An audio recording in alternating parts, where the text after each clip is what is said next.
Come be a part of Doc Holliday's Rock Splitting Politics with your host, Dr. Ed Holliday. Hear the voices of liberty speaking all across America. Doc Holliday provides thought-provoking interviews and commentary about the issues and actions that are afflicting this country and what we need to do to get America back on track. Get fired up, get inspired, get on board with Doc Holliday's Rock Splitting Politics right now. And here we go.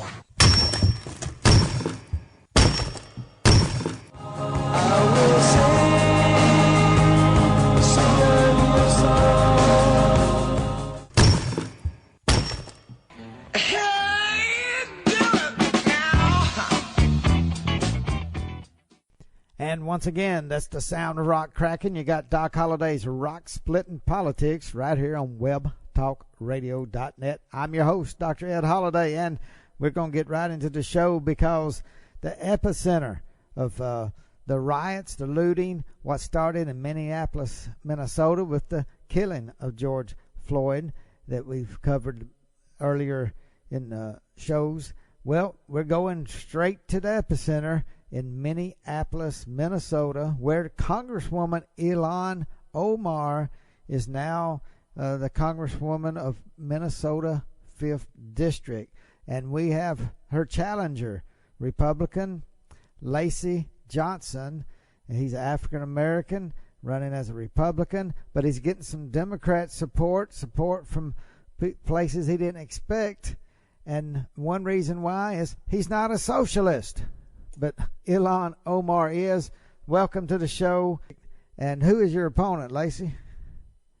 I call her the invincible Ilhan Omar because the media and political pundits, they're pretending like she cannot be defeated. But I tell them David defeated Goliath, and Titanic was supposedly unsinkable. So I think we got a surprise in store for her and the media and everybody else. But Ilhan Omar is my opponent. And I think our listeners across the country know some of the things that she's done. I mean, she said something about 9/11. Some people did some things, and that does not resonate well across the country. How does that resonate in Minnesota? That is not resonating at all. First and foremost, most people here, in spite of their political views, are first and foremost American citizens. And just as 9/11 united us 19 years ago, people still have the memory of that, and they think that that's just being disrespectful. They also know that our first responders were heroic in the sense that while everyone else was running away from the site, they were running to the site. A lot of respect for our first responders and our law enforcement. And plus, we have a large Jewish community here. And they really do not like the fact that she's so anti-Israel and that she's for the boycotting, divestitures, and sanctions against Israel. In fact, most of them are like me. They consider her an enemy of the state of Israel, and they just do not appreciate it. You know, that is something that that many people don't know. My listeners are across the country now, and they don't realize that she has been really a staunch anything to do with Israel. She's been against when it comes to what Congress can do, it seems like. And so that, are they aware of that she's so anti-Israel? Yes, they are aware, and I should point out the fact that I have a relatively large people from Somalians, immigrants from East Africa that are supporting me and volunteering for me. I have people from her community who know her very well, who know the history and culture of Somalia, and some of those people are just telling me that they were born and raised to be anti-Semitic, and that she's just reflective of the culture that she's coming from. So yeah, both the people in Minnesota know it, and we're getting it firsthand from the people that know her personally. Well, tell me, one of the things about Ilhan Omar that's really disturbed me is the fact that just like she's one of the squad, part of Bernie Sanders, Socialist, and I mean, she seems like she is a socialist and really goes toward Marxism. I know I hadn't heard her say anything against the Black Lives Matter organization, which is Marxist. Do the people in Minnesota, do they like socialism? They want Marxism? Is that the direction of people of Minnesota and Minneapolis really want to go? Minneapolis is kind of a microcosm of the country, except it's a little bit more leftist and Marxist and socialist than some. And I say that in the sense that, no, they do not want any of those things. But once again, just like the challenge we have across the country, the media is basically whitewashing the danger of her stances. Many people are not connecting those dots, to be honest with you, because she's receiving protection from the media. But that's why it takes a candidate like me to call her out for those type of things, for her socialist Marxist views, and also for Black Lives Matter. The fact that they were founded by a bunch of Marxists, that they have a Marxist agenda, and that they have basically usurped the leadership that we had during the original civil rights movement, where that came from religious leaders. And I'm pointing out the fact that the people in charge of the movement now and their so-called March for Justice, you very seldom hear the mention of God or anything religious or spiritual in their communication. And then you also look at what they do and what they say, and it's all about robbing, stealing, killing, and destruction and things like that. So that message is coming across, and I am projecting that message. And with the understanding that there are a lot of, and what we say, there are people who are somewhat confused, and they still support Black Lives Matter in spite of all of that. And it's my job to get out there and educate people. And by the way, when I say to the constituents here that Black Lives Matter never show up when we have violence in our community, when it involves black-on-black crime, they never show up in the south side of Chicago or the west side of Chicago. They only show up when the media is present, and that they only do that because they have an agenda to push. And that message is resonating within the black community and within the community of CD Congressional District 5 in general. Do you think that Ilhan Omar, does she support Marxism? I mean, she supports these socialist ideas.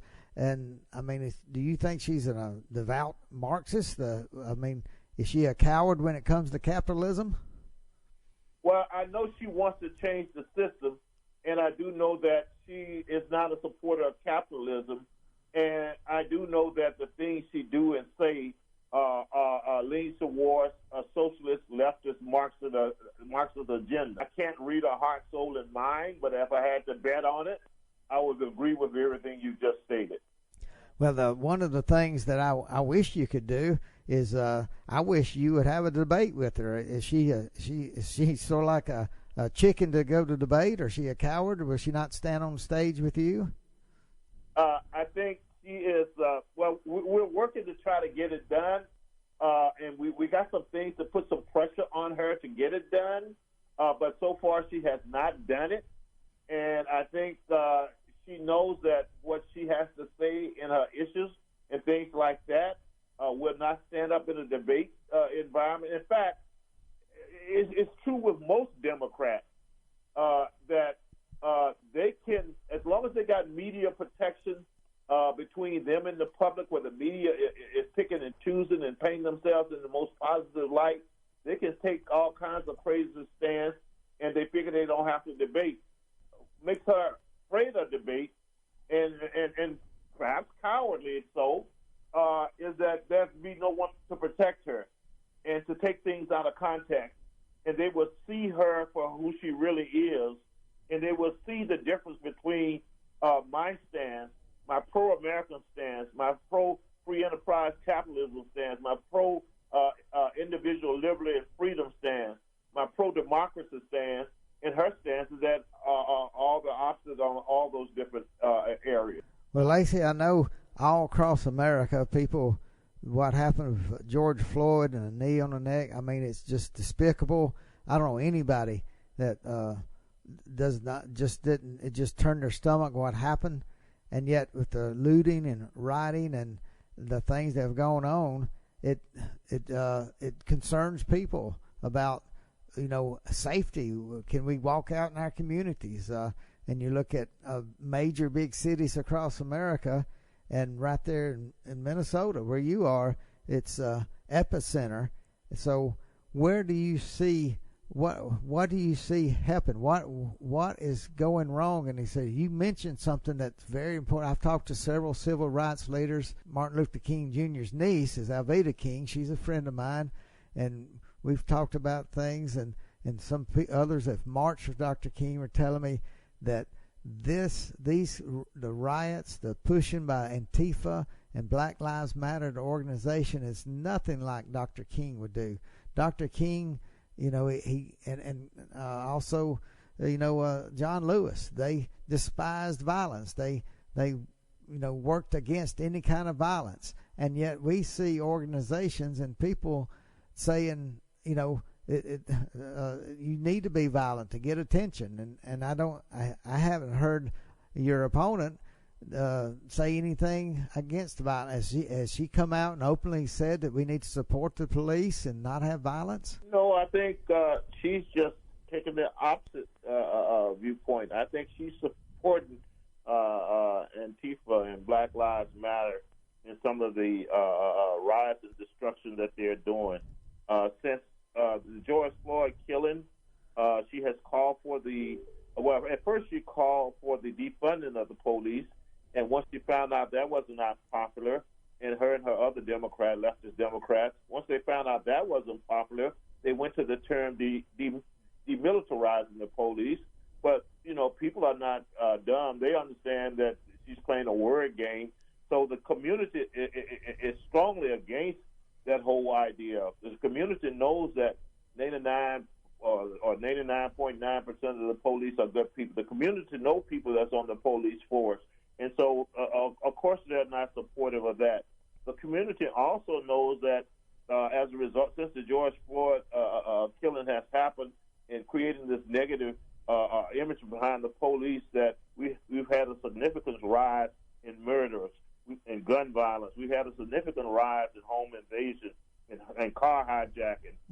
And the community is smart enough to connect her as well as the rest of the leftist Democrat failed leadership in Minnesota, from the governor to the mayor to the city council to the county commissioner. They know they're all Democrats, and including Omar, and that they are largely responsible for the conditions that's happening post the killing of George Floyd. And Lacy, you just laid that out perfectly for me to ask this question, but I don't live in a big city. I know a lot of Americans don't live in big cities, but we look what's going on and we go, why do the citizens keep voting these far left Democrats in 5 decades and longer? They've been in charge of a major American cities, and I'm sure it's the same in Minneapolis as far as Democrats being in control, and then they blame everybody else, but they've been in control, governorship, Senate, and Congress, members of Congress. They're and mayors. They're in total control. So are people so fed up that they're finally ready to say, I am so mad, I am going to change something. I'm going to stop voting for these leftists and try somebody like Lacy Johnson? Are they that mad yet? They're getting there. We have to slowly chip away at it, Doc, to be honest with you. And the fundamental issue, the fundamental challenge is most Americans, I think, have good intentions. But if you think about it, if you sit around all day and the news and information that you consume come from CNN or MSNBC or ABC or New York Times or Washington Post, you just started with a bad knowledge base. And over the years, and keeping in mind those same media outlets just pound Republicans and present them as a bunch of racist, sexist bigots, people get in their mind and they start believing that. And really what you're trying to do is change the heart, soul, and mind of people, and you're dealing with emotions, and you're dealing with instinct, and you just have to keep chipping away with that. I know as a fact that, there are people here. I talked to a young lady that supported me. She finally supported me, and she's known me all my life. She's known all the good works that I've done. She's known my character. She's known that I've been out here working hard in the community, trying to make things better for the community. But she still has a hard time voting Republican. Right. I've gone into churches and gotten standing ovations for my messages. But once again, I hear back from someone in the congregation, they just have a hard time with that Republican brand. So that's what we're slowly trying to chip away at. So it's just not stating facts and figures and logic and data to people. It's trying to get to their hearts and minds, and it's going to just take some hard work and constantly pounding. And once again, I think it's going to take the Republican Party to understand that that's what we're up against and have a definitive strategy to deal with the negative portrayal of the Republican brand in the media. You are so right with that insight, Lacy. And in just a minute, I want to ask you something about the African-American senator from Republican from South Carolina, Tim Scott. But first, let me remind our listeners, you are listening to Doc Holliday's Rock Splitting Politics right here on webtalkradio.net. We are speaking with Lacy Johnson, the challenger for Ilhan Omar, Congresswoman, one of the squad members, a socialist by all means, by the way she votes and talks. And we know that Lacy is very much a free market capitalist and also a Republican, trying to win a heavily Democratic area. And you know what? I believe you can do it, Lacy. But let me also remind our listeners that we do have new people listening on the line. Welcome to Doc Holliday's Rock Splitting Politics. You can go like us on Facebook, Dr. Ed Holliday's Rock Splitting Politics. Look us up there. And also listen to our show every week. New shows uploaded every Monday. And so go back in our archives and listen to our shows. We'll tell you some things that you won't hear anywhere else, but right here on Doc Holliday's Rock Splitting Politics. Also got a book called Bedrock Truths. You can click on a picture of that on our web page there, or you can go to www.docholliday.org, and you can get the book Bedrock Truths, written by me and Dr. Alveda King, the niece of Martin Luther King Jr., and also Dr. Alex McFarland. So if you don't have that book, or you know a liberal friend that really needs to know the foundations our country is built on, then order that book, Bedrock Truths. Now, let's get back to Lacy. Well, one of the things that I think would help, of course, the media won't cover it. I know Senator Tim Scott had a great police reform bill. The Democrats just deep-sixed it, wouldn't even look at it in the U.S. Senate. But now, one thing that he has done, and it's been important, is I call it like focused capitalism, is the enterprise zones in major cities that are economically, been just economically devastated. So do you understand Senator Tim Scott, the black Republican from South Carolina, and very smart, just absolutely a very smart person that's intellectually understands the economy and what's needed in these depleted places in our big cities. So how do you see to get that focused capitalism into Minneapolis, and how it can make the economy just turn on a dime and grow and multiply and provide jobs? Yes, as a matter of fact, I am a managing partner in an opportunity zone venture fund, which, of course, you realize, as you indicated, was one of the designation in the 2017 Tax Cut and Jobs Bill, and Tim Scott was the main architect of that. We're also trying to get Tim Scott here in Minneapolis for one of my events, and I hope we're successful. I hope you do, yes. But so we'll just keep doing what we're doing. I'm in the process, and other opportunity zones are bringing high-tech companies. They're moving from the suburbs. They're bringing with them hundreds of jobs and things like that. So once people start seeing the results, I think eventually we're going to turn people's heads and turn their heart, souls, and change their heart, souls, and minds.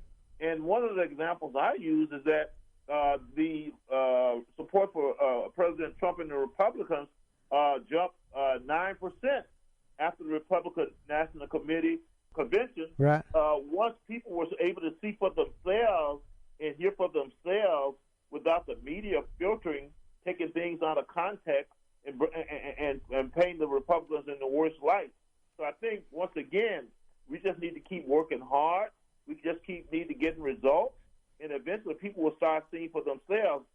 When we bring these hundreds of jobs in these 4 districts, and they see companies growing up, and they understand that a lot of this is due to Republican, both politicians, Republican investors, and they see people moving in from the suburb with these jobs, and they see people in our community in high level of management and things like that. I think we will slowly chip away, but it's a journey.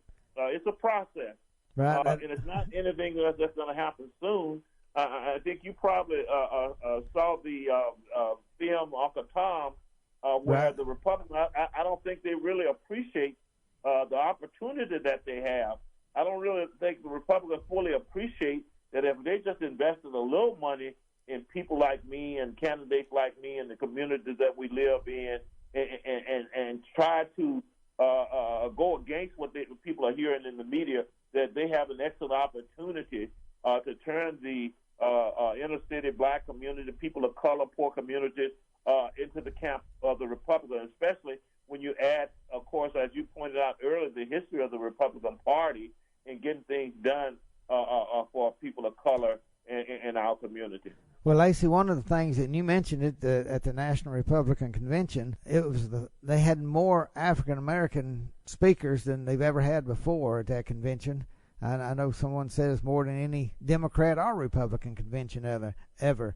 And Herschel Walker, the Heisman Trophy winner, he said that it was an insult to him that people called Trump a racist, because he said that, he's known him all these years, over 30 years, and why would he ever be friends with a racist?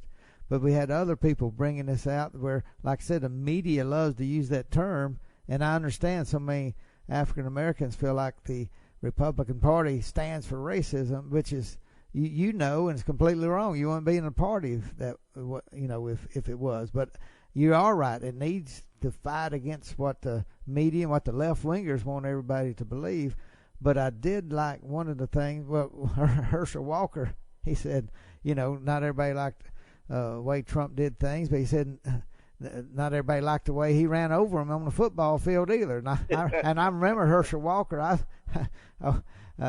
University of Mississippi fan at Ole Miss, and I remember watching in the stands and Herschel Walker dragging 6 Ole Miss guys into the end zone. I mean, it's just so I know, and that's where I see people like Lacy Johnson. You can drag people into the victory line, and some of these Democrats that they just feel like they can't vote for a Republican, but they can vote for Lacy Johnson, and they can improve their communities, and they can see the growth and what people want to invest in right there in Minneapolis. So I want you to be like Herschel Walker and drag these Democrats across the finish line to get you elected now. Well, I am trying to do that, and part of that is educating how politics work. Part of that is letting them understand when you're looking to a politician for love and respect, you're looking for it in all the wrong places. That what we're looking for our vote is a return on investment or return on our vote. And so that message is resonating in certain areas. And they know that my background is software engineering in the corporate world and business. And once again, I stress to them what we want to do is get results and outcomes. And I stress to them, I've worked with people like the president, and they really are just concerned about getting results and things like that. So the message is resonating.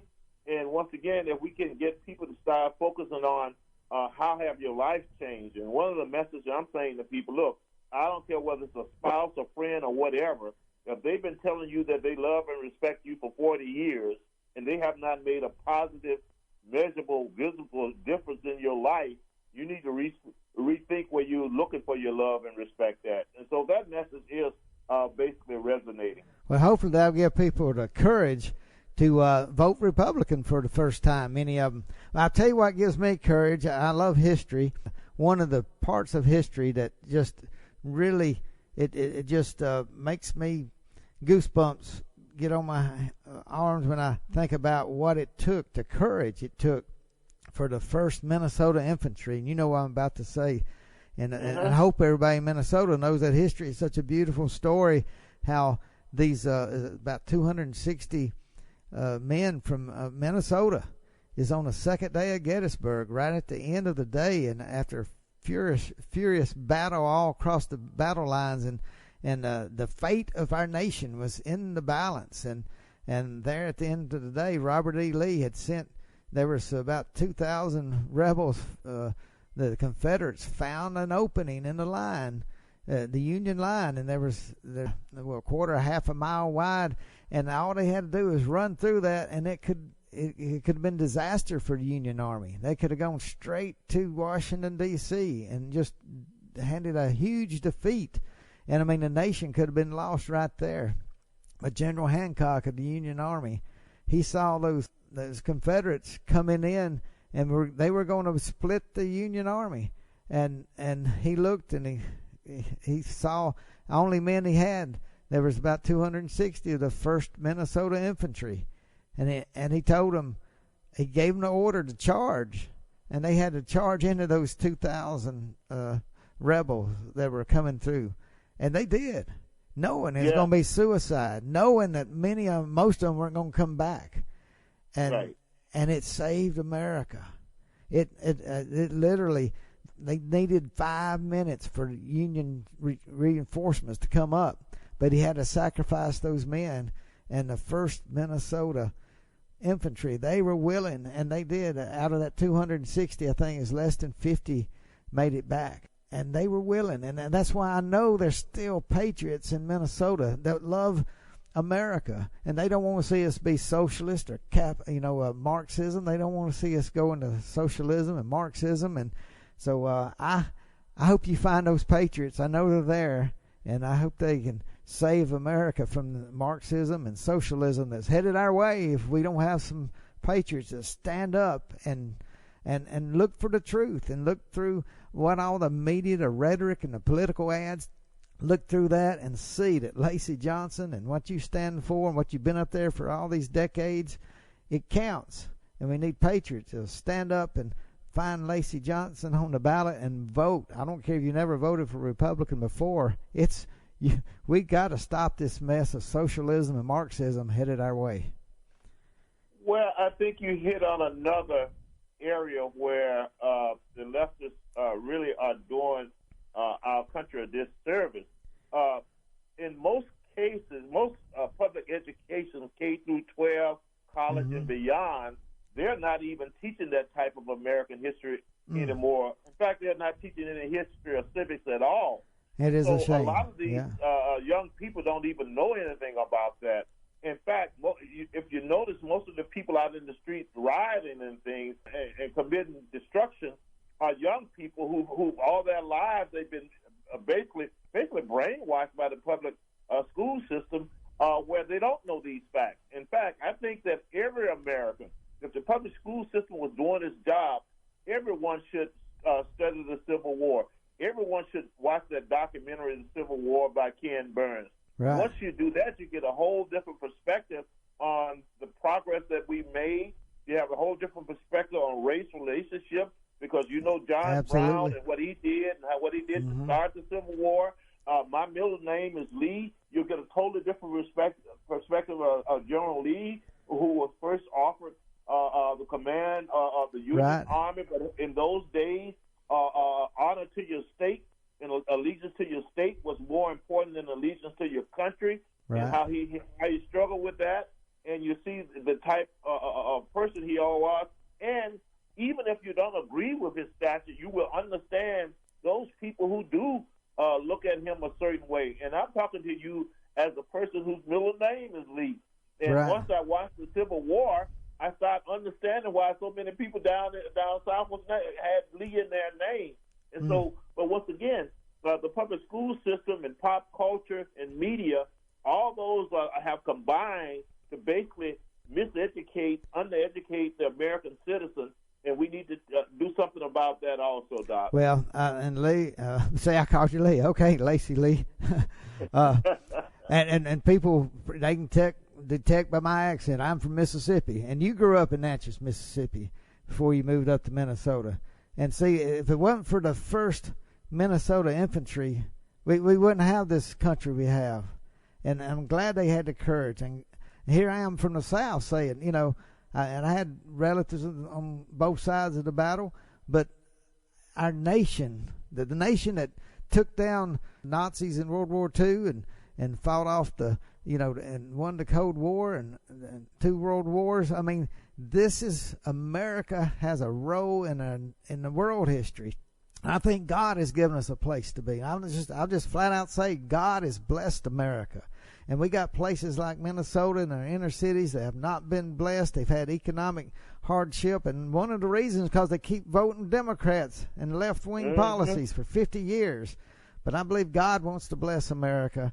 And I just hope there's the patriots in Minnesota and across this country that will stand up and fight against this socialism and Marxism by voting for whoever stands up like Lacy Johnson does for focused capitalism and enterprise and entrepreneurship and bringing jobs, great, good paying jobs to places like Minneapolis. Yes. And I believe we go back to what Dr. King said, the content of the man's character, not the color of the skin. And I believe that, and I believe that's why he's, we got a statue to a Baptist minister right up there, a monument in Washington, D.C., is because he loved God, he loved his country, and is willing to die for his country. And just like those first Minnesota infantry were willing to die so that this country could survive united. And I'm glad patriots like that did. And so we've had a absolutely wonderful conversation. And Lacy Lee Johnson, you go work hard, and I just pray that the patriots in Minnesota and Minneapolis there will wake up and get behind you and get you in Congress. Yeah, and thank you, Doc. We know that the Republican Party has a history of working for black community. We know that Frederick Douglass was a strong Republican, and what I'm communicating to people that I'm a Frederick Douglass Republican, and I'm just here to see what's good for the country, what's good for our community, what's good for people's family, what's good for each individual, and make them the best that they can be. That we live in a country of personal liberty and personal freedom, that if you have faith and you believe in family, you have good habits, make good choices, you're willing to work hard, that you can be anything you can want to be in this country. And so if anybody wants some more information on me, my website is lacyjohnson.com. And I just really appreciate the opportunity to talk to you. And my campaign people get on me because I'm kind of partial to anybody from Mississippi. Well, I hope that'll help you in Minneapolis. So thanks, Doc. Thanks for being on. And that was Lacy Johnson, and he's running for the Minnesota 5th Congressional District. I will tell you, right after I taped this show, the very next day, actually, 2 of his campaign aides were attacked.